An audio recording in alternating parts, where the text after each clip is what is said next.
Bismillahirrahmanirrahim. Alhamdulillahi rabbil alamin. Wassalatu wassalamu ala asyrafil anbiya'i wal mursalin Sayyidina Muhammadin wa ala alihi wa sahbihi ajma'in. Alhamdulillah, para jemaah dirahmati Allah Subhanahu wa taala. Pertama dan utama sekali kita memanjatkan kesyukuran kita kepada Allah dapat kita meneruskan pengajian pada malam bahagia ini. Dan insya-Allah kita akan masuk ini kepada kitab ini Da'watul Tammah. Sebelum ini kepada kitab ini Fathul Mu'in.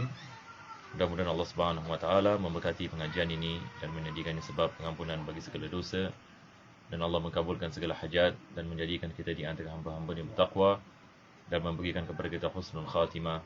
Amin ya rabbal alamin.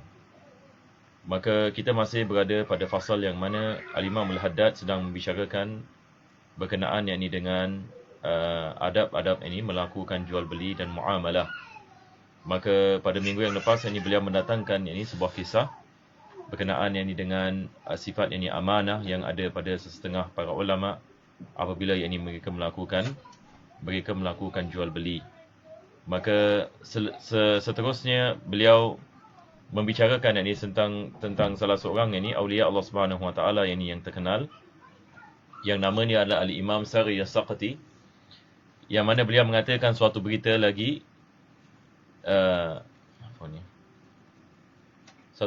dari Sari As-Saqati rahimahullah, bahawa dia pernah berniaga buah badam.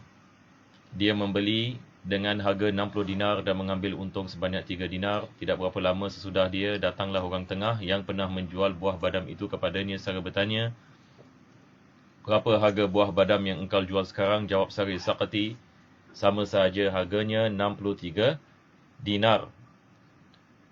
Kata orang itu lagi, "Tidak, harganya sekarang ini sudah naik. Harganya yang ini sudah naik. Orang menjualnya dengan harga 90 dinar sekarang." Maka Sari Saqati lalu menjawab, "Aku tidak boleh mengambil lebih daripada harga 63 dinar." Ini adalah daripada yakni sifat yang mana yakni ulama kita mereka membicarakan dalam kitab-kitab tasawuf, yakni seperti sifat yang dikenali sebagai sifat zuhud. Sifat ini yang dikenali yakni sebagai yakni sifat yakni zuhud. Dan sifat zuhud ini maksudnya adalah sifat yang mana ada dalam seseorang itu, yang mana dia tidak melihat kebesaran dunia di dalam hatinya. Ini adalah daripada makna yakni zuhud. Maksud daripada zuhud ini bukan buang dunia seperti mana ada orang salah faham. Biasanya kalau dalam masyarakat kita, kalau ada orang mengatakan fulan bin fulan zuhud, mungkin terlintas dalam fikiran ini seolah-olah orang ini dia membuang ini dunia ataupun dia tidak mahu ini dunia ini dan sebagainya. Tetapi sebenarnya sifat ini kezuhudan ini dia bersangkut paut ini dengan hati, iaitu hatinya kosong ini daripada selain Allah. Yakni dia tidak ada apa kita mengatakan ikatan kepada selain daripada Allah Subhanahu wa taala. Dia hanya melihat kebesaran Allah Subhanahu wa taala.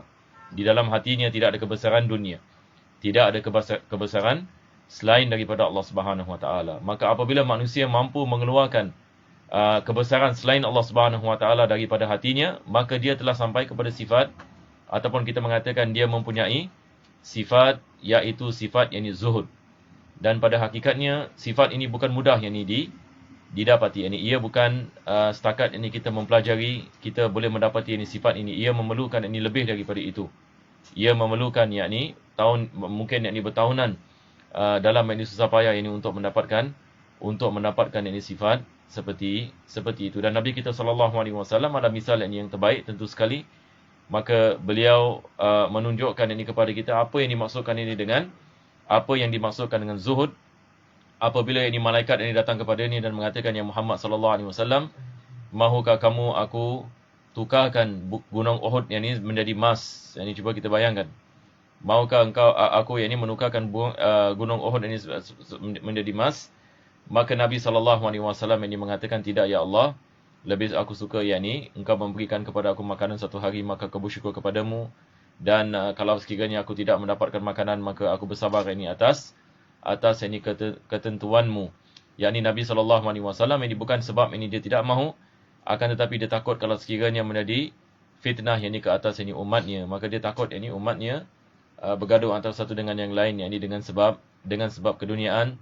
Dan juga dia berdoa kepada Allah Subhanahu wa taala supaya umat Islam tidak mengejarkan ataupun membesarkan dunia ini lebih daripada agama Allah Subhanahu Wa Taala. Maka Nabi sallallahu alaihi wasallam sebelum dia wafat dia mengatakan, aku tidak takut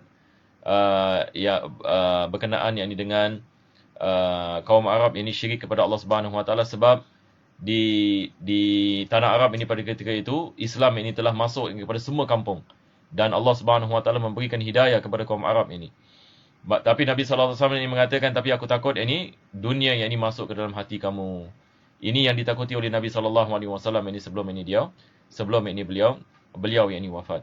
Maka sifat zuhud ini tentu sekali daripada sifat yang tinggi dalam Islam, dan kita lihat ulama-ulama yang besar, aulia Allah Subhanahu Wa Taala yang besar, mereka mempunyai sifat ini, iaitu sifat yang sangat luar biasa.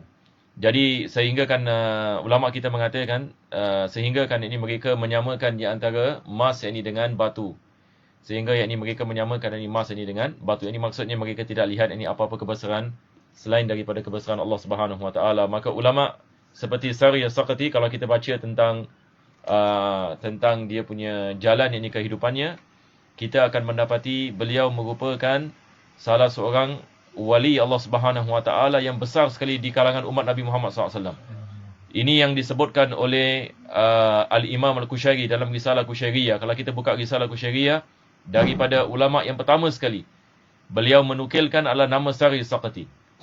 Maka kewaliannya dan karamahnya dan jalan kehidupannya sangat luar biasa. Kalau kita ada masa, insya-Allah kita baca tentang Al-Imam Sari As-Saqati. Mungkin kita tak pernah dengar nama ataupun jarang kita dengar. Tetapi jangan kita silap, mungkin ada nama kita tidak mendengar ataupun kita tidak pernah mendengar, tetapi orang itu merupakan salah seorang ulama dan aulia Allah Subhanahu Wa Taala yang sangat besar. Maka beliau ini adalah daripada sifat zuhud beliau, maksudnya beliau menjual badam, dan dengan keuntungan yang sedikit, walaupun orang menaikkan harga, akan tetapi dia tidak naik harga. Apa sebabnya? Sebab takut kepada Allah Subhanahu Wa Taala. Dia takut kalau sekiranya dia termakan sesuatu yang syubhah ataupun satu penipuan terhadap orang lain dan sebagainya, maka dia sanggup berkorban keduniaannya. Sebab orang seperti ini, seperti mana kita mengatakan, sudah tidak ada cinta kepada dunia. Mereka lihat kepada Allah Subhanahu Wa Taala dalam tiap-tiap gerak-geri mereka. Jadi mereka tidak hairan akan keduniaan, disebabkan mereka sentiasa muraqabah kepada Allah Subhanahu Wa Taala. Maka orang mengatakan harga badam sudah naik kepada 90 dinar. Tapi dia mengatakan tetap aku nak jual 63 dinar. Keuntungan itu hanya 3 dinar sahaja.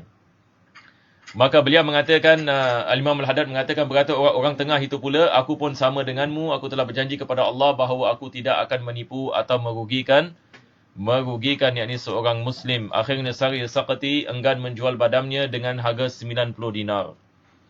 Dan si orang tengah pun tidak akan membeli kurang daripada harga tersebut. Ini kita lihat kisah-kisah seperti ini mungkin zaman kita, wallahu alam. Mungkin tidak ramai orang yang masih ada sifat seperti ini, lebih-lebih zaman yang kita tinggal ini, wallahu alam bis sawab. Sebenarnya cerita-cerita yang semacam ini memang ada banyak yang berlaku pada kaum para salaf saleh. Yang dimasukkan dengan salaf saleh di sini adalah mereka-mereka yang tinggal pada 300 Hijriyah yang pertama. Maka Sari As-Saqati beliau hidup di kalangan para salaf.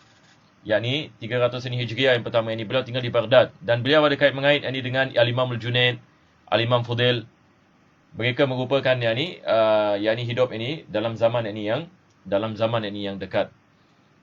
Maka Al-Imam Al-Junaid merupakan imam yang membangkitkan ilmu tasawuf, yang mengasaskan ilmu tasawuf, seperti mana kita mengatakan Al-Imam Abdul Hasan Al-Asy'ari mengasaskan ilmu aqidah, maka ilmu tazkiyah diasaskan oleh Al-Imam Al-Junaid.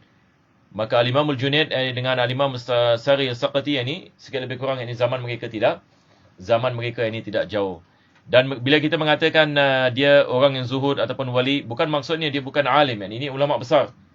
Mereka merupakan ulama besar. Ini juga kadang-kadang ada orang salah faham. Bila kita mengatakan seorang wali Allah Ada orang yang ini dia menyangkakan wali Allah ini maksudnya seorang awam, akan tapi dia banyak berzikir kepada Allah Subhanahu Wa Taala, ataupun ini dia banyak melakukan banyak yang ini melakukan salat sunat. Ada orang ini salah faham ini perkara-perkara seperti ini. Jadi bila kita mempelajari ilmu tasawuf ataupun kita baca kitab-kitab ini para ulama kita akan mendapati ini adalah ulama-ulama yang besar. Sebelum kita membicarakan akan kewalian mereka, akan sifat-sifat yang terpuji yang ada ini pada diri mereka, kita akan mendapati mereka adalah manusia-manusia yang sampai kepada tahap keilmuan yang sangat tinggi di dalam Islam. Maka guru-guru mereka adalah mujtahid mutlak, imam-imam ini yang besar. Tetapi di samping itu juga mereka adalah ulama dalam ilmu batin. Jadi mereka adalah ulama zahir dan batin, dan kita ini diperintahkan untuk kita mengikut para ulama zahir dan batin. Seperti mana Allah Subhanahu Wa Taala mengatakan innama yakhsyallaha min ibadihi ulama. Ulama yang hakiki, Allah mengatakan adalah di dalamnya sifat khasyah, iaitu dia bukan saja mempunyai ilmu, akan tetapi dia ada sifat ketakutan kepada Allah Subhanahu Wa Taala, sentiasa mengingati Allah Subhanahu Wa Taala. Ini yang ulama yang Allah memerintahkan kita untuk mengikuti mereka. Sebab perkataan ulama dalam bahasa Arab, semua orang yang ada ilmu, ulama. Hatta dalam bahasa Arab, orang yang bukan Islam sekalipun, kalau sekiranya dia mahir misalnya dalam bidang kedoktoran, dalam bidang engineering dan sebagainya, alim. Dan juga ini digunakan perkataan ulama. Tapi dalam Islam bila kita mengatakan ulama, iaitu maksudnya seorang alim dalam agama, zahir dan batin. Ini yang kita mengatakan definisi ini bagi ulama al-amilin, yang diperintahkan kita untuk kita mengikuti mereka. Mudah-mudahan Allah Subhanahu Wa Taala memberikan kepada kita taufik dan hidayah, dapat kita mengikuti jejak langkah mereka, dan mudah-mudahan Allah Subhanahu Wa Taala mematikan kita dalam jalan mereka dan dibangkitkan ini bersama mereka. Amin ya rabbal alamin. Jadi insya-Allah kita teruskan ini lagi sedikit. Nampaknya kita terus masuk ya. Selepas itu Al-Imam Al-Haddad ini mengatakan sebenarnya cerita-cerita semacam ini memang ada banyak yang berlaku pada kaum para salaf salih. Al-Imam Ghazali radhiyallahu an telah menukil banyak di antaranya serta disertakan dalam kitabnya Ihya Ulumuddin. Kalau kita baca Ihya Ulumuddin, banyak ini cerita-cerita. Apa yang kita membicarakan ini hanya sedikit daripadanya. Begitu juga dengan Risalah Qusyairiyah, kita akan mendapati cerita mereka ini banyak sekali. Dan sebelum ini saya berhenti, saya ingin menekankan ini sesuatu.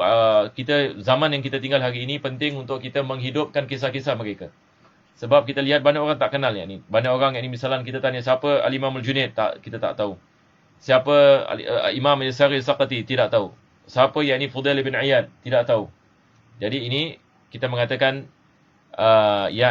sepatutnya kita perlu untuk kita nak menghidupkan sirah ini para ulama. Sekurang-kurang ni kita mengetahui siapa Imam Ghazali, siapa Al-Imam Abu Hasan Al-Asy'ari, siapa Imam Al-Junaid, lebih-lebih lagi Imam Junaid sebab dia adalah imam kita. Begitu juga hatta Imam Ghazali, tasawuf Imam Ghazali balik kepada Imam Junaid. Dan Al-Imam Al-Haddad kembali kepada Imam Ghazali. Dalam kitab-kitabnya dia banyak menulis tentang kitab Ihya Ulumuddin dan cara tasawuf Al-Imam Ghazali dan sebagainya.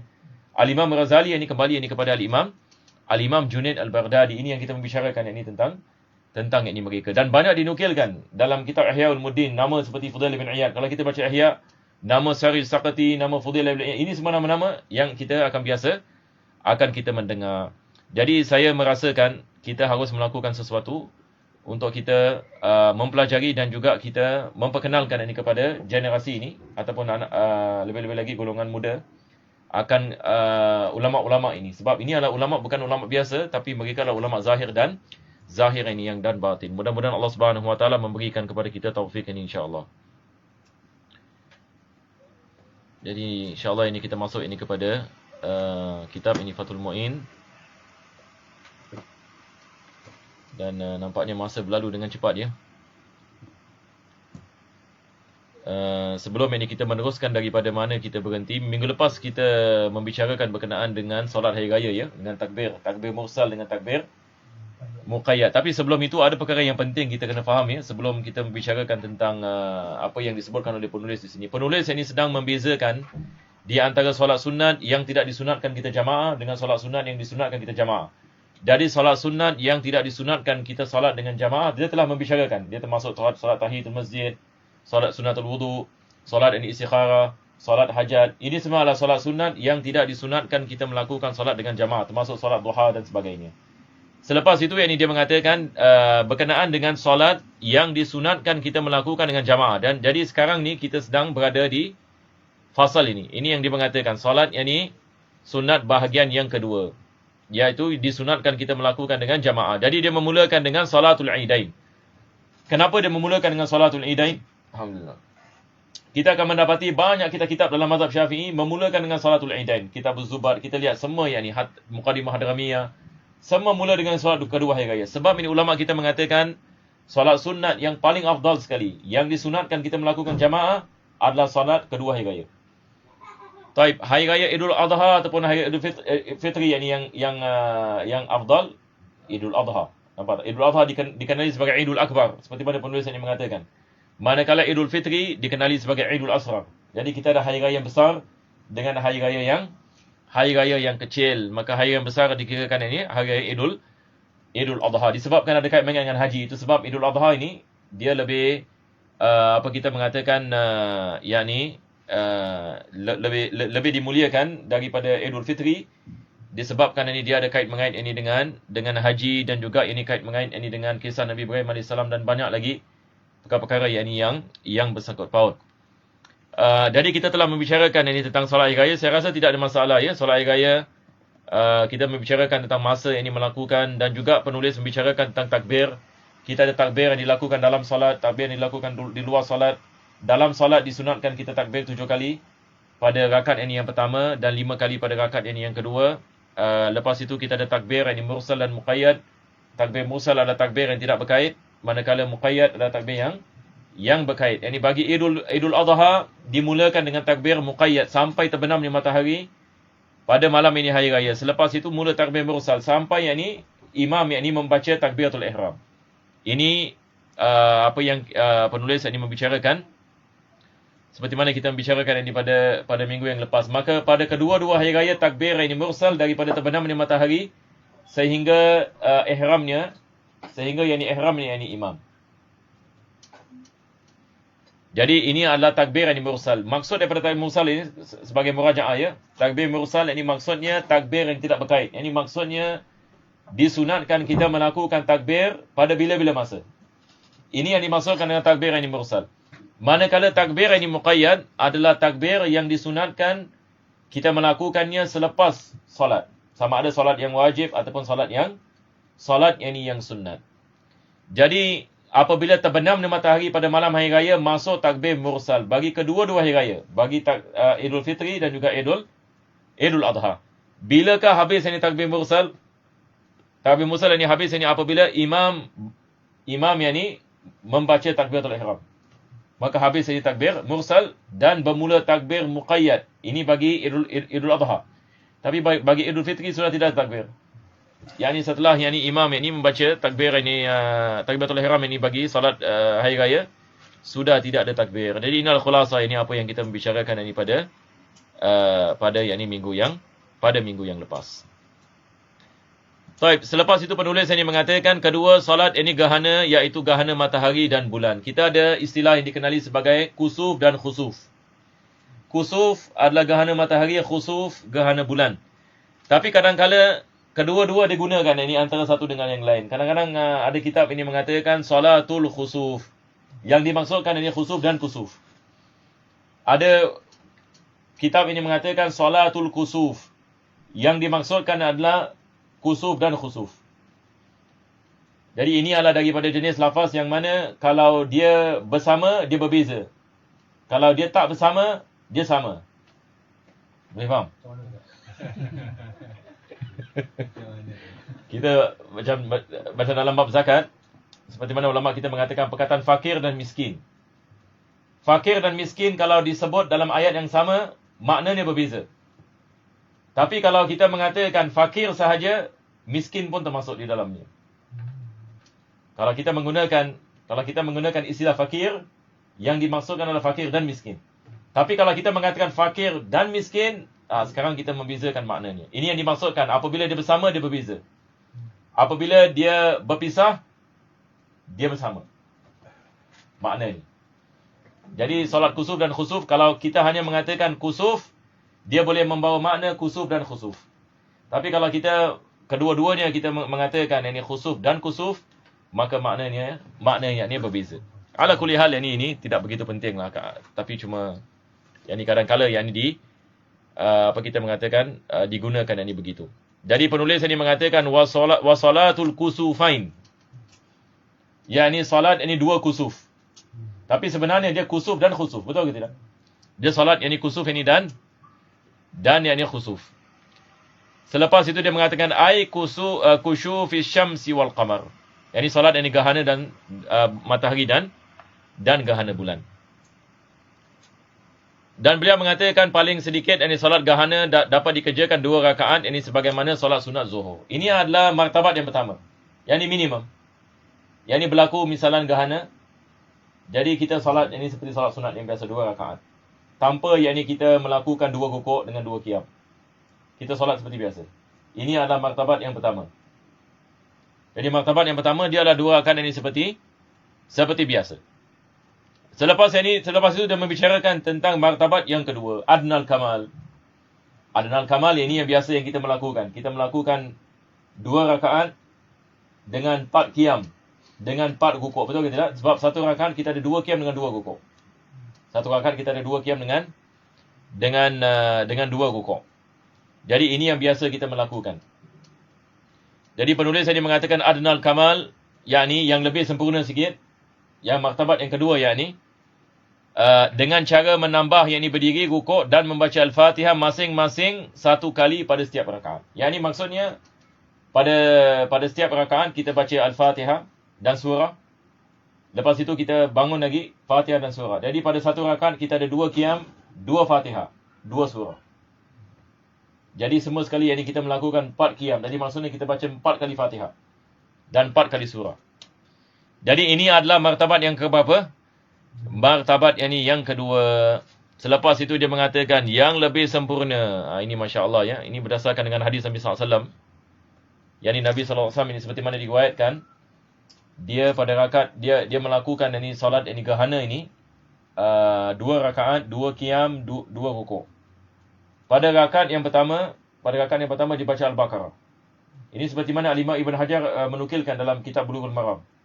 Pada rakaat yang pertama dia baca surah Al-Baqarah. Yani sepenuhnya. Pada qiyam yang kedua dibaca Ali Imran. Pada qiyam yang ketiga dibaca surah An-Nisa. Pada qiyam yang keempat dibaca Al-Maidah. Ini daripada apa yang pernah dilakukan oleh Nabi sallallahu alaihi wasallam. Maka beliau mengatakan di sini Al-Fatihah membaca surah Al-Baqarah atau yang sebanding yakni panjangnya. Dalam rakaat yang kedua sepanjang 200 ayat Baqarah, rakaat ketiga 150 dan rakaat yang keempat sepanjang yakni 100 ayat. Kita ada riwayat yang seperti mana saya mengatakan tadi, dia baca yakni sampai Al-Maidah. Jadi ini adalah anggaran. Ini adalah daripada apa yang disebutkan di sini adalah anggaran ini daripada apa yang dilakukan oleh Nabi sallallahu alaihi wasallam. Maka ini adalah yang paling sempurna, walaupun ini wallahu a'lam ini zaman sekarang tak tahu ada lagi orang yang melakukan sedemikian ataupun tidak. Kemudian hendaknya membaca tasbih ini waktu rukuk dan sujud pada rakaat yang pertama masing-masing sepanjang 100 ayat Baqarah, yakni pada yang pertama. Yakni kadar yang membaca 100 ayat. Yakni ini daripada apa yang dilakukan Nabi sallallahu alaihi wasallam. Dia apabila dia melakukan rukuk, dia rukuk dengan panjang. Yang ini pada rukuk yang pertama. Rukuk ini yang kedua dia kurang sedikit, 80 ayat. Yang ketiga 70 ayat. Yang keempat 50 ayat. Jadi qiyam ini panjang, rukuk juga adalah merupakan yang ini panjang. Ini yang paling sempurna sekali dalam melakukan solat gerhana matahari dan bulan. Diikuti dengan 2 khutbah yang dilaksanakan ini sesudah solat. Jadi daripada sunnah Nabi sallallahu alaihi wasallam, apabila berlaku gerhana maka dia akan melakukan ini solat yang ini gerhana. Jadi saya rasa tidak ada masalah, mudah untuk kita memahami ya. Maka kita teruskan. Diikuti ini dengan 2 khutbah yang dilaksanakan ini sesudah solat. Maksudnya sunnah dilakukan 2 khutbah setelah ini solat. Setelah ini selesai ini solat ini hari raya Aidul Fitri, yakni Aidul Adha Begitu juga berkenaan dengan solat gerhana, disunatkan kita melakukan dua khutbah, dan rukun-rukun ini semua sama seperti mana dalam khutbah Jumaat. Setelah selesai solat hari raya fitri adha, sekalipun pada keesokan harinya, menurut keterangan yang zahir, ini adalah berkenaan dengan kalau kita lihat anak bulan pada waktu malam, dan kita dapat menentukan besok merupakan hari raya, maka kita melakukan solat, dan kita melakukan khutbah selepas solat. Dan sesudah solat kusuf dan khusuf, jadi kita melakukan khutbah setelah kita melakukan solat, dan bukan sebelum solat. Berbeza dengan hari Jumaat. Selepas itu beliau mengatakan dalam khutbah, khatib membuka khutbah pertamanya untuk khutbah hari raya dengan takbir 9 kali. Dan 9 kali dia membaca dia membaca dengan cara irsal. Allahu akbar, Allahu akbar, Allahu akbar. Allahu akbar, Allahu akbar, Allahu akbar. Allahu akbar, Allahu akbar, Allahu akbar. Jadi dia 3. Jadi dia membuka khutbahnya dengan 9 kali takbir pada khutbah yang pertama, dan 7 kali takbir pada khutbah yang kedua.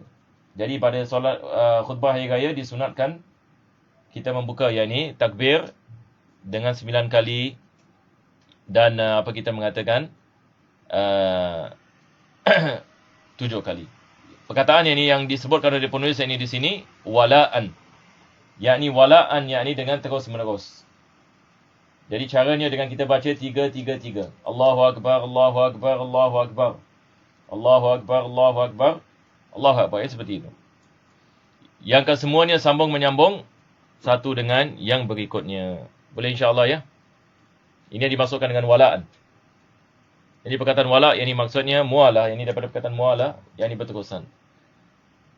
Selepas itu beliau mengatakan wa yanbaghi an yafsila bainal khutbataini bitakbir. Begitu juga dia mengatakan kita memisahkan dua khutbah ini dengan takbir. Jadi pada khutbah yang pertama kita baca 9 kali takbir. Apabila kita memulakan khutbah yang kedua, kita mendatangkan 7 kali takbir. Kita mendatangkan 7 kali takbir. Jadi berbeza dengan solat. Solat ini kita membaca 7 kali takbir pada rakaat yang pertama, dan 5 kali takbir pada rakaat yang kedua. Manakala pada khutbah kita membaca 9 dan 7. Memisahkan dua khutbahnya dengan bertakbir, dan memperbanyak pembacaan takbir di antara khutbah, seperti mana yang disebutkan oleh Al-Imam As-Subuki. Ini maksudnya disunatkan khatib apabila dia menyampaikan khutbah, bila dia dah habis satu fasal, dia takbir lagi. Ini biasa kita kat Singapura, biasa kita buat begini. Nanti kita mula dengan 9 kali takbir, lepas itu kita baca rukun-rukun khutbah, lepas itu kita masuk wasiat takwa, lepas itu membicarakan tentang perkara-perkara yang sekepaut dengan ketakwaan kepada Allah SWT dan sebagainya. Selepas itu bila nak masuk topik baru, kita mendatangkan 3 kali takbir. Allahu akbar, Allahu akbar, Allahu akbar. Maka ini disunatkan. Jadi maksudnya kita diselang-selikan takbir di dalam kandungan khutbah.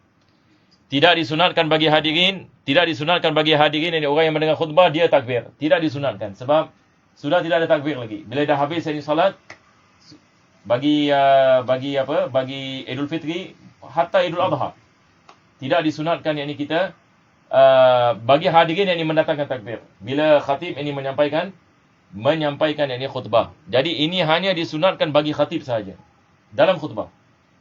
Walaupun dalam Idul Adha disunatkan kita takbir selepas salat, tidak ada masalah. Ini takbir muqayyad seperti mana kita mengatakan tadi. Tetapi ini kita membicarakan dalam khutbah. Dalam khutbah hanya disunatkan khatib sahaja yang mendatangkan takbir. Tidak disunatkan bagi hadirin. Ini yang penulis ini mengatakan. Ikut bertakbir sebagaimana khatib di atas. Selepas itu beliau membicarakan tentang salat dan istisqa. Jadi itu sahaja kita lihat berkenaan dengan salat kusuf. Dia hanya membicarakan tentang sedikit saja kita lihat dalam kitab Fathul Mu'in. Cuma kalau kita lihat dalam kitab Muqaddimah Ad-Ramiyah, ada syarat-syaratnya. Ulama kita membicarakan tentang masalah injilak, yakni bila kita melakukan solat gerhana, apabila sedang berlaku gerhana. Tapi kalau sekiranya gerhana dah habis, sudah tidak ada solat. Sudah tidak ada solat gerhana. Selagi mana yang ini gerhana itu wujud, maka dibolehkan ini kita melakukan ini solat ini gerhana. Zaman sekarang ini biasa kita dah dapat tahu ini 2-3 hari sebelum berlaku gerhana, kita sudah ini mengetahui yang akan ini berlaku ini gerhana, lebih senang sedikit. Mungkin zaman dahulu yang ini apabila berlaku gerhana baru mereka yang ini nak melakukan solat. Jadi ini adalah sikit lebih kurang yang ini berkenaan dengan solat ini gerhana. Dan dalam kandungan ini khutbah dalam solat gerhana, daripada perkara yang disunatkan adalah mengingatkan jamaah tentang bertaubat kepada Allah Subhanahu Wa Taala. Dan ini ada kisah yang berlaku pada zaman Nabi SAW, ini mungkin saya ceritakan sedikit. Dan ini disebutkan oleh ulama-ulama kita. Apabila wafatnya anak Nabi SAW, iaitu Ibrahim, anak lelaki Nabi SAW yang namanya Ibrahim. Dan Ibrahim ini daripada isterinya Maria Al-Qibtiyah. Maka Ibrahim ini dia bukan daripada Khadijah. Anak lelaki Nabi SAW ini meninggal, wafat. Dan kebetulannya ini pada hari itu berlaku gerhana. Jadi orang mengatakan berlaku gerhana disebabkan wafatnya anak Nabi SAW. Maka Nabi SAW ini dalam khutbahnya ini dia mengatakan, Inna syamsa wal qamara ayatani min ayatillah. Sesungguhnya matahari dan bulan adalah daripada tanda kebesaran Allah Subhanahu Wa Taala. La yankasifani li mauti ahadikum. Dia tidak berlaku gerhana disebabkan kematian salah seorang daripada kamu, dan bukan tentang kehidupan salah seorang daripada kamu. Sebab ada orang daripada adab jahiliyah dahulu, mereka mengatakan apabila berlaku gerhana, one of two things berlaku. Sama ada bila berlaku gerhana ini, ada orang yang besar yang meninggal dunia, ataupun ada orang yang mulia yang baru dilahirkan. Jadi Nabi SAW mengajarkan ini adalah daripada tanda kebesaran Allah Subhanahu Wa Taala, bukan disebabkan ada orang yang meninggal dunia ataupun ini ada orang yang hidup. Dan Nabi mengajarkan apabila kamu lihat ini gerhana, maka lakukanlah salat dan berdoa kepada Allah Subhanahu Wa Taala, sebab ini adalah daripada tanda yang Allah menunjukkan kita kebesarannya dan bagaimana Allah ini maha berkuasa dapat menghancurkan manusia. Kalau Allah boleh menyebabkan matahari yang begitu besar, bulan yang begitu hebat untuk berlaku gerhana, apalagi dengan manusia yang dhaif. Selepas itu beliau mengatakan solat sunat istisqa, dan maksud daripada istisqa adalah meminta air ataupun meminta hujan. Jadi beliau mengatakan wa salatu istisqa indal hajati lil ma'i li faqdihi au maluhatihi. Yakni kalau sekiranya satu daerah misalan tak ada air, tidak ada air, ataupun air tak cukup, air ada tapi tak cukup, maka disunatkan kita melakukan salat sunat istisqa. Tapi di sini penulis ini mengatakan indal hajat, kalau sekiranya ada hajat. Tapi kalau sekiranya air semua banyak dan sebagainya, adakah disunatkan kita solat istisqa? Tidak disunatkan. Tidak disunatkan kalau sekiranya kita mengatakan tidak memerlukan untuk kita melakukan solat. Kalau kita cukup air, misalnya di Singapura ini misalnya, tidak disunatkan kita melakukan solat istisqa dalam keadaan kita sekarang ini, sebab ini kita tidak ada masalah dalam air. Berbeza dengan negeri yang lain. Bukan masalah ni tak hujan lama-lama, dah lama tak hujan. Kemarau kan. Tapi air actually ada. Cuma pasal dah lama tak hujan, dan kita minta hujan. Yang ni maksudnya ada hajat di sini. Kita memerlukan kepada air. Kalau berlaku dengan kemarau ini misalan, ada tanam-tanaman yang mati. Di sini ada hajat. Boleh kita melakukan solat ini istisqa. Tapi maksudnya di sini kalau kita tidak memerlukan air, tidak disunatkan ini istisqa. Tidak disunatkan kita melakukan istisqa. Sebab penulis tadi mengatakan di sini indal hajah. Kalau sekiranya ada hajat untuk melakukan yang ini sedemikian. Li faqdihi, sama ada kita tidak ada air, au limaluhatihi, ataupun yang kita berhajat kepada air untuk benda-benda yang lain. Yakni untuk tanaman-tanaman ini misalan, mungkin kita ada air untuk minum, tapi kita tak ada air untuk tanam-tanaman. Nampak tak? Yani kita disunatkan melakukan solat istisqa, ataupun binatang ternakan tak ada cukup air misalnya, disunatkan kita melakukan solat istisqa. Au liqillatihi, ataupun yang ini air sedikit, wujud tapi sedikit, bihaitsu la yakfi. Yani air tersebut ini tidak tidak cukup. Ini yang mengatakan tidak ada air, ada tapi asin, ada air tetapi maluha. Perkataan maluha ini maksudnya masin ya, air tersebut ada tetapi tak boleh diminum. Kadang-kadang air banyak macam apa berlaku macam banjir misalan. Air banyak tetapi tidak boleh digunakan sebab air itu kotor misalan. Dan kita tidak ada air yang suci untuk diminum dan sebagainya. Maka disunatkan kita melakukan solat istisqa walaupun ini berlaku banjir. Boleh berlaku.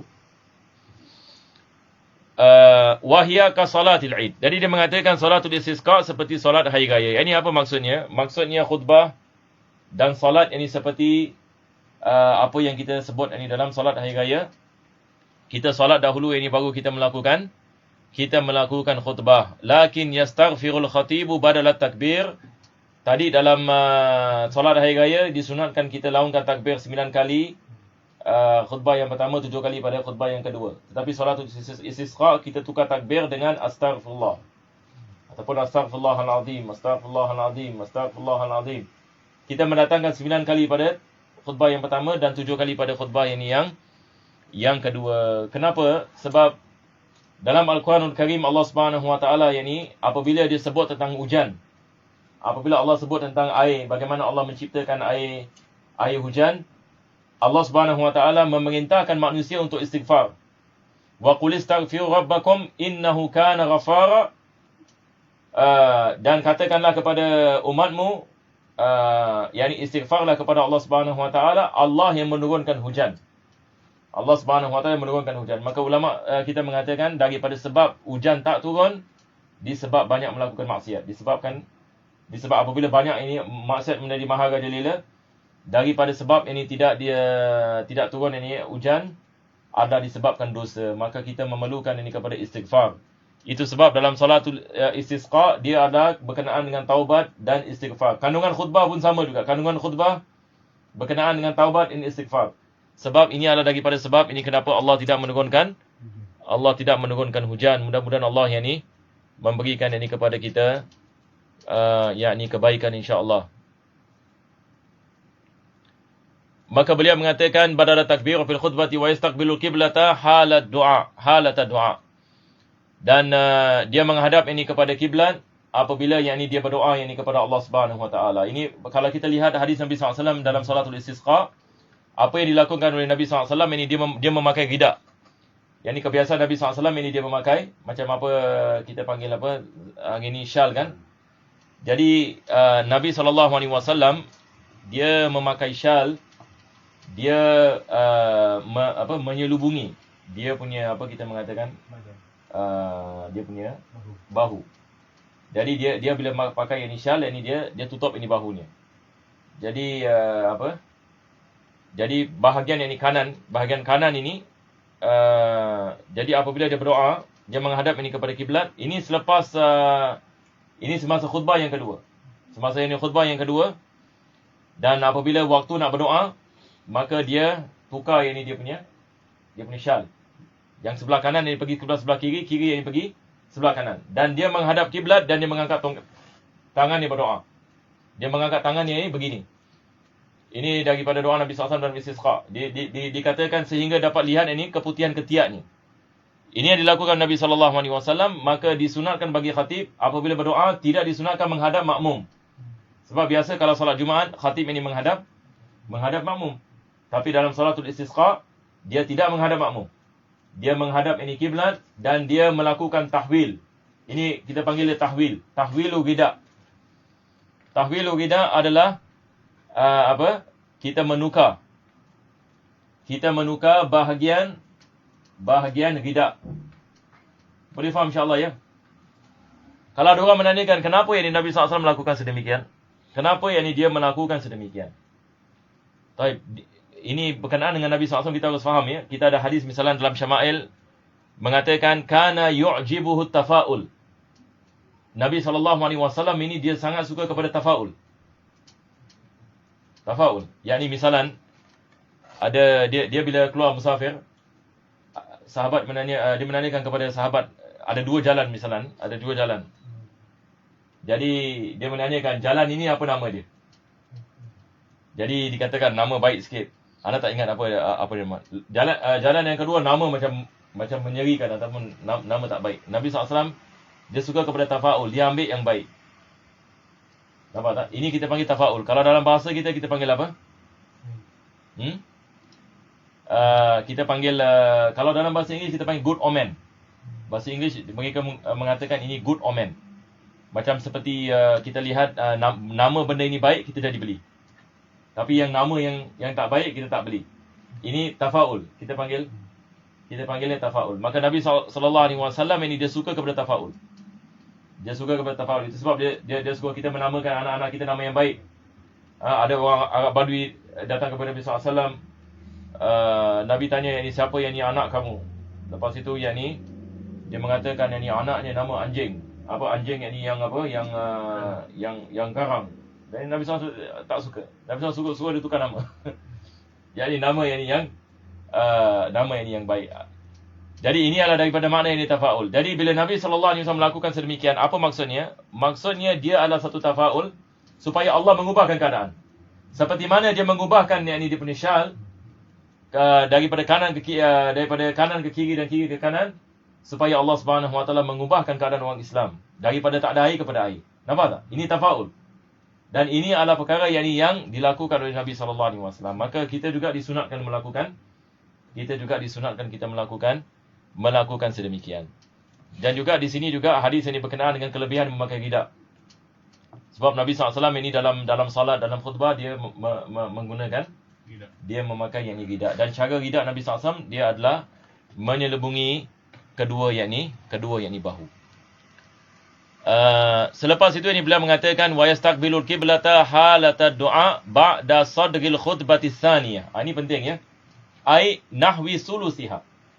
Dia mengatakan bilakah khatib memalingkan badannya menghadap kepada kiblat pada khutbah yang kedua apabila yakni berlalu sepertiga. Ini biasa kalau dalam khutbah Jumaat, khatib ini bila dia berdoa, yakni biasa lepas kita mendatangkan rukun terus kita masuk doa. Jadi dalam masa doa pada khutbah yang kedua, dia pusing.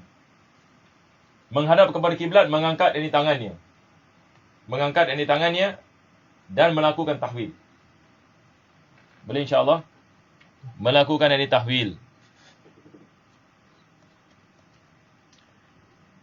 Jadi ini adalah sikit lebih kurang ini apa yang disebutkan dalam solat yang istisqa. Dan kalau antum nak baca khutbah Nabi SAW dalam salatul istisqa, boleh rujuk kitab-kitab hadis. Kandungan daripada khutbah Nabi SAW apabila dia menyampaikan ini khutbah ini istisqa. Daripada kandungannya adalah berkenaan dengan ketakwaan kepada Allah, banyak ini istighfar, berkenaan dengan mengeluarkan zakat. Ini semua daripada kandungan ini khutbah Nabi SAW. Selepas itu ini dia berdoa kepada Allah Subhanahu Wa Taala. Dan tiap-tiap kali berlaku solat ini istisqa, Allah Subhanahu Wa Taala menurunkan hujan. Ada kisah pada zaman Nabi SAW, orang Arab Badui datang ke dalam masjid. Nabi sedang khutbah Jumaat. Jadi Arab Badui mengatakan, "Ya Rasulullah, doakan kami. Tempat kami kemarau. Binatang-binatang tidak ada air dan sebagainya. Doalah kepada kami. Bagi kami." Maka Nabi SAW ini mendoakan dan melakukan solat istisqa. Dan kalau dalam kitab Muqaddimah Hadramiyah, ada di pensyarah dia. Puasa yang 3 hari. Lepas itu puasa pada hari yang keempat dan melakukan solat istisqa pada hari yang keempat dalam keadaan puasa. Ini yang dilakukan Nabi SAW. Di sini yang dia tidak menyebutnya. Tapi cara yang betul adalah penulis tidak menyebutnya, tapi benda ini disebut dalam kitab-kitab yang lain. Berkenaan dengan puasa. Hakim yang memerintahkan rakyat ini untuk berpuasa. Ini tak salah dalam Zubat pun ada disebutkan. Hakim yang memerintahkan rakyat ini berpuasa selama 3 hari. Selepas itu mereka keluar pada hari yang keempat dan disunatkan bawa binatang ternakan. Disunatkan bawa wanita-wanita. Ini pengecualian benda ini. Hatta bawa ini orang-orang yang tua. Budak kanak-kanak, bayi susuan. Cuba bayangkan. Bayi susuan membawa. Ya, itu sebab disunatkan kita melakukannya di tanah yang lapang. Istisqa lain sikit lah. Disunatkan kita melakukan pada tanah yang lapang. Kita bawa ini orang tua, orang yang soleh, semua yang ni. Dan semua yang ni berdoa ini kepada Allah Subhanahu Wa Taala. Maka ini adalah daripada cara yang ni, masya-Allah, kalau kita betul-betul amalkan, insya-Allah yang ni hujan ini akan turun. Jadi apa berlaku pada zaman Nabi SAW? Hujan turun terlalu banyak sampai orang jadi takut. Dan Arab Badui yang sama datang kepada Nabi SAW berkatakan, "Ya Rasulullah, tolong, hujan terlalu air terlalu banyak, doa kepada Allah supaya kurang hujan." Jadi Nabi SAW doakan. Dan alhamdulillah, ini keadaan ini berlaku ini pada zaman Nabi. Sekarang ini insya-Allah ini kita masuk ini kepada yang keempat yang penulis ini mengatakan, yang keempat dimasukkan di sini adalah solat sunat yang disunatkan jemaah ya. Yang keempat ini solat tarawih. Apa enggak? Ya. Tadi punya iaitu kurang lebih setelah khutbah kedua berjalan sepertiganya. Dia memang kedua khutbah dua halfway, Betul. dan Betul. sambung balik khutbah. Sebab dia sekarang bila dia naik pada khutbah yang kedua, jadi khutbah kedua biasa kita mendatangkan rukun kan. Kita puji kepada Allah SAW, kita mendatangkan tasyahud dan wasiat dan taqwa. Berdoa ini dia datang selepas itu. Jadi dia tidak terus doa. Maksudnya bila kita naik kepada khutbah yang kedua, bukan maksudnya terus hanya kita berdoa, sebab kita nak datangkan rukun khutbah. Jadi bila masa untuk kita berdoa, ini yang dimaksudkan. Kita palingkan. Macam solat Jumaat lah, khutbah Jumaat. Macam solat Jumaat. Khutbah Jumaat. Cuma solat Jumaat tak disunatkan khatib menghadap kiblat. Yang keempat dia mengatakan solat sunat tarawih sebanyak 20 rakaat dalam 10 kali salam untuk setiap malam di bulan Ramadan. Yang ini di sini penulis yang ini mengatakan yang ini 20 rakaat. Dan seperti mana kita maklum, yang ini Sayyidina Umar Khattab ini dia orang yang pertama sekali yang ini yang memerintahkan yang ini sahabat-sahabat untuk melakukan solat 20 rakaat dengan satu imam. Ini berlaku ini pada zaman Sayyidina Al-Khattab, dan ini dinukilkan oleh Imam Bukhari. Dalam Sahih Bukhari ini ada riwayat ini.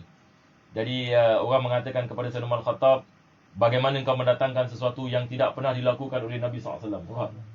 Orang ada kemusykilan.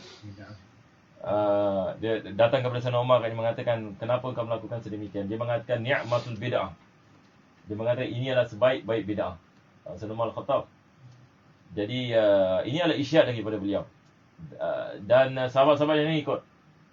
Sahabat-sahabat yang lain melakukan salat. Maka ulama kita mengatakan berlaku ijma'. Ini dimaksudkan dengan ijma' sukuti. Yang ini semua yang ini salat yang ini belakang Ubay bin Ka'ab radhiyallahu an.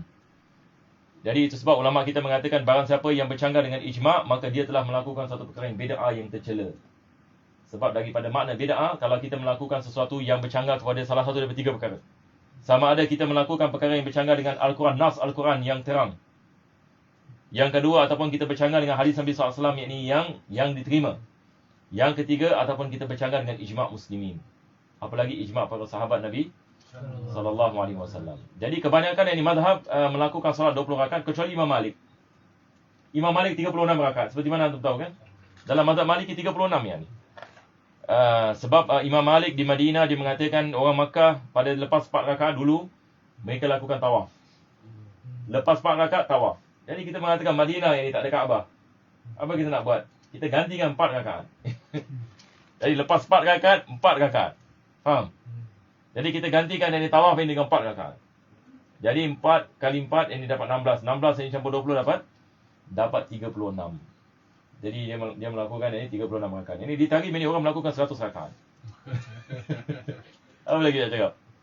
Di tarikh banyak orang melakukan orang ini melakukan 100 rakaat, 100 Habib Salim ini 120 rakaat. Set by set lah Di masjid semua. 120 rakaat. Actually dia tak ada maksimum besar nak bikin banyak orang boleh. Ya betul, sebab hukumnya seperti sunat nafil mutlak. Ada khilaf yang ini berkenaan dengan perkara ini. Tetapi ulama kita mengatakan dia hukum sunat nafil mutlak. Itu sebab Imam Malik melakukan 36. Apa tak? Dan 20 rakaat isyhad Sayyidina Umar. 20 rakaat merupakan isyhad. Apa? Dia merupakan isyhad. Walaupun kita ada hadis yang lemah. Diriwayatkan Ibn Abi Shaybah, Nabi SAW pernah melakukan 20 rakaat solat tarawih. Tetapi itu riwayat yang lemah. Yang dalam Bukhari adalah berkenaan dengan Sayyidina Al-Khattab. Apabila dia ditanya kenapa engkau melakukan 20 rakaat, dia mengatakan ini bid'ah. Dia sendiri mengatakan ini maksudnya ia tidak berlaku pada zaman Nabi SAW. Tetapi bukan maksudnya ia tidak berlaku pada zaman Nabi SAW, kita tidak dapat melakukannya. Yang ini seolah-olah Sayyidina Umar ini mengatakan sebab Nabi SAW meninggalkan ini ada sebab. Dia takut orang menyangkakan ini wajib. maka dia tidak menyusahkan umatnya, maka dia masuk ke dalam solat rumah kan. Yang ni kisah. Selama 3 hari dia melakukan solat dalam masjid, jemaah makin ramai. Selepas itu yang ni hari yang keempat ini dia masuk ke dalam rumah ni dan dia melakukan solat tarawih di dalam rumah dengan ahli keluarganya. Dan ada khilaf ya, Aisyah mengatakan 13 rakaat dan sebagainya. Tapi 20 rakaat Sayyidina Umar Khattab. Jadi kita ada ini khilaf ini ulama berkenaan dengan mana yang ini lebih afdal. Maka ketiga-tiga mazhab mengatakan 20 rakaat lebih afdal. Melainkan yang ini Imam Malik. Kalau nafil mutlak ini 2 rakaat pun boleh juga. Ya. Kalau nak buat 2 rakaat pun boleh. 2 rakaat. Ya. Solat tarawih yang ni hatta 2 rakaat. Anda masih ingat yang dulu Habib Ahmad bin Smith. Dia tiap-tiap Ramadan akan cakap pasal ni. Lepas itu dia marah kalau orang tanya soalan, Habib kita nak buat 8 ke 20, marah dia. dan tiap-tiap tahun ada orang tanya. Jadi dia biasa kalau kat Masjid Abdul Razak lepas solat tarawih dia kasi ceramah tau. Tapi ceramah dia ringkas 5 minit gitulah. Tapi padat lah. Jadi dia sampai mengatakan, anda masih ingat lagi, dia sampai mengatakan, kenapa ini orang sibuk nak tanya 8 rakaat 20 rakaat? Tak payah solat sudah. Solat tarawih sunnah. Dia mengatakan, solat tarawih awak solat dapat pahala. Awak tak solat pun tak ada dosa. Kenapa nak gaduh-gaduh? Ataupun kenapa tak bersih? Sampai gitu sekali dia. Sampai gitu sekali dia mengatakan.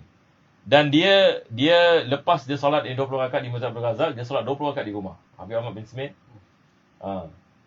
Jadi dia solat ini 20 rakaat di Masjid Abdul Razak. Lepas itu orang hantar dia. Ada satu Haji Farid yang selalu drive dia. Dia balik rumah, kat rumah dia solat lagi. Dekat rumah yang dia solat lagi 20 rakaat. Itu yang kita tahulah. Jadi ini banyak ini ulama lebih baik ulama Hadramut yang ini mereka biasa yang ini solat lebih daripada 20. Dan dia mengatakan ini 10 kali salam setiap malam di bulan Ramadan. Berdasarkan sebuah hadis yang artinya barang siapa yang salat malam Ramadan, man qama Ramadan imanan wa ihtisaban ghufira lahu ma taqaddama min dhanbihi. Ini berdasarkan hadis barang siapa yang melakukan qiyam. Ini masukkan dengan qiyam daripada maknanya adalah qiyam tarawih. Ini Nabi mengatakan barang siapa yang menghidupkan Ramadan dengan qiyam. Man qama Ramadan imanan wa ihtisaban. Dalam riwayat yang lain yang menghidupkan malam ini Ramadan. Yakni semua dosanya yakni akan diampunkan.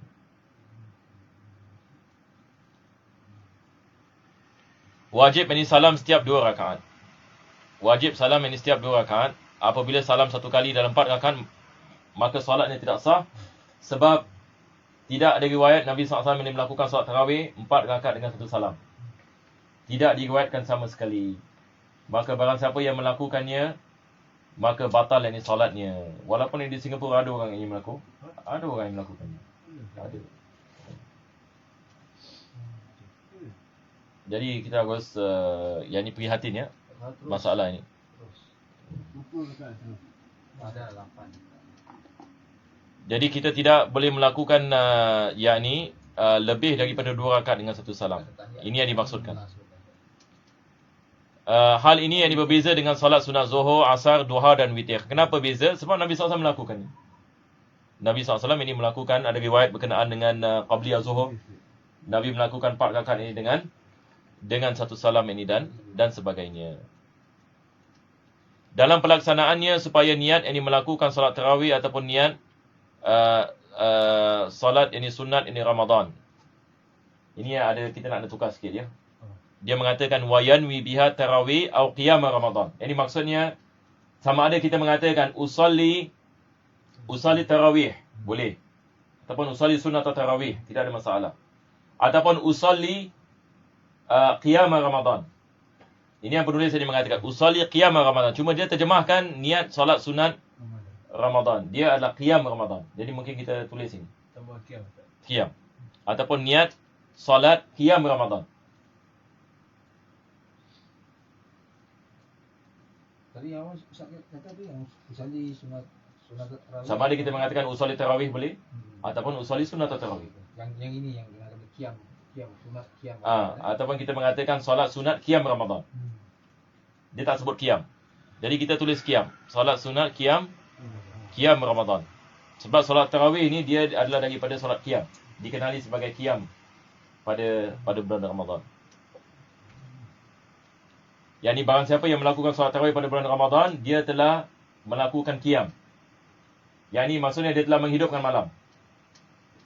Barang siapa yang melakukan solat tarawih, dia seolah-olah telah menghidupkan malam ini Ramadan. Jadi paling minimum ini sebagai seorang Muslim, sekurang-kurangnya kita melakukan solat tarawih kalau kita tak bangun malam. Misalnya kalau ada orang ini pada bulan Ramadan, dia tak bangun malam, tak bangun tahajud misalnya. Biasa kita akan bangun kan, sebab sahur kan. Tapi hatta kalau dia tak bangun misalnya, minimum untuk mendapatkan yakni kelebihan yang Ramadan yang besar, solat tarawih. Kelebihan yang besar.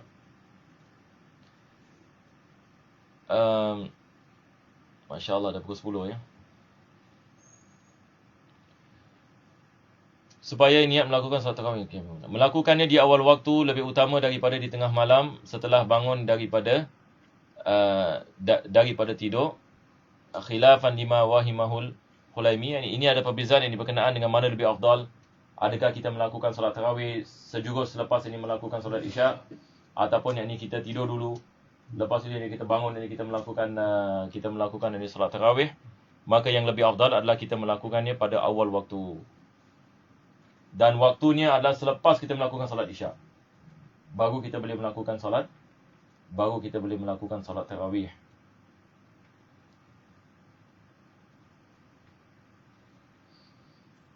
Jadi selepas solat isyak dan sebelum solat witir. Apa dia? In between dah. Solat subuh. Sebelum solat Solat witir dulu, lepas tu nak solat tarawih. ya, solat witir yang disunatkan akhir sekali. Akhir sekali kan. Ya. Jadi kita boleh solat tarawih sampai subuh. Sampai subuh. Tapi kalau let's say dia witir dulu, dia tidur, lepas tu dia bangun, ada waktu untuk solat tarawih, boleh tak lakukan? Boleh. Boleh. Pasal dia nafil mutlak kan. Ya, dia hukum yang nafil mutlak. Cuma disunatkan dia tutup dengan witir. Dinamakan tarawih sebab ini bagi mengerjakan yang merasakan istirahat. Yakni dia mengatakan yang di sini, lantaran yang panjang mereka berdiri setiap kali sesudah salam pada setiap ini 2 rakaat. Zaman dahulu apa mereka buat? Selepas dia solat 2 rakaat, mereka akan rehat. Jadi mereka tak kelang kabut. Maksudnya bila solat tarawih ni, dia relax.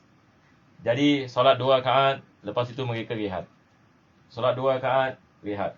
Jadi rehat ini dia istirahat kan.